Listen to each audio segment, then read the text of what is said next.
একটু থামুন। আজ আমি আপনাকে কোনো মোটিভেশনাল গল্প শোনাতে আসিনি। আজ আমি আপনাকে একটা সত্য কথা বলতে এসেছি। নমস্কার। আজ মন সমাজে রবিবারের রোজ নামচাতে আমি সমীর পণ্ডিত। আপনি কি জানেন সবচেয়ে কষ্টের সময়টা কখন আসে?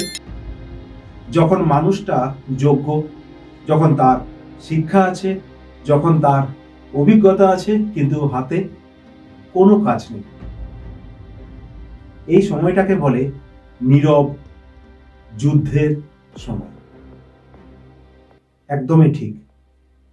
আমরা অনেকেই এই যুদ্ধটা করি চুপচাপ। কেউ দেখে না, কেউ বোঝে না, কিন্তু ভিতরে ভেতরে আমরা ভেঙে পড়ি। লোকেরা ভাবে ও তো কিছুই করছে না, কিন্তু তারা জানে না আপনি প্রতিদিন নিজের সাথে নিজের যুদ্ধ করছেন। শুনুন, কাজ না থাকা মানেই অযোগ্য হওয়া নয়।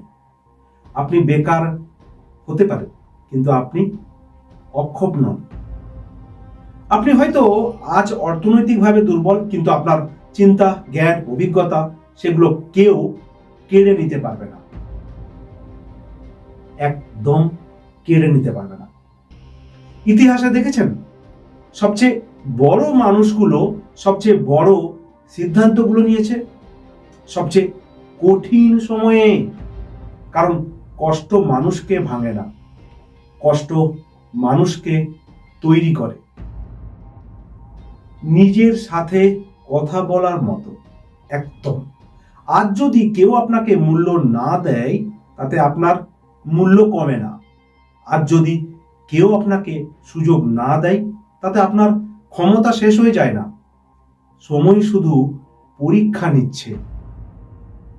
আর একটা কথা বলি, আপনি যদি আজও নিজেকে উন্নত করতে চান, শিখতে চান, শেয়ার করতে চান, তাহলে আপনি হারেননি। আপনি এখনো লড়াইয়ে আছেন। আজ আপনি একা হতে পারেন, কিন্তু একা মানুষই ইতিহাস বদলায়। একটা ক্যামেরা, একটা মাইক, আর কিছু সত্য কথা, এই তিনটেই যথেষ্ট একটা জীবন বদলাতে পারে। হয়তো আজ 500 জন মানুষ আপনাকে দেখছে, কাল 5,000, পরে আরো 50,000, এভাবেই সংখ্যা বাড়ে। কিন্তু মনে রাখবেন, বড় আগুনও ছোট স্ফুলিঙ্গ থেকেই জ্বলে ওঠে।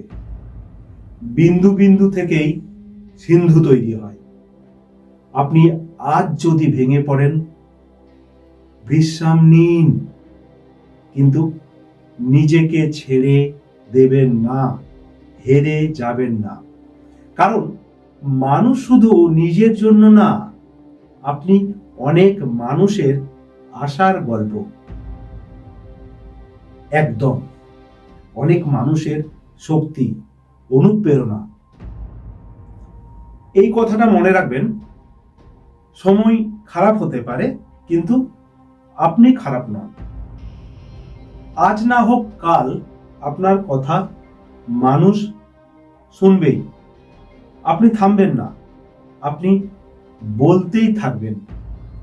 কারণ সত্য কথা কখনো হারায় না।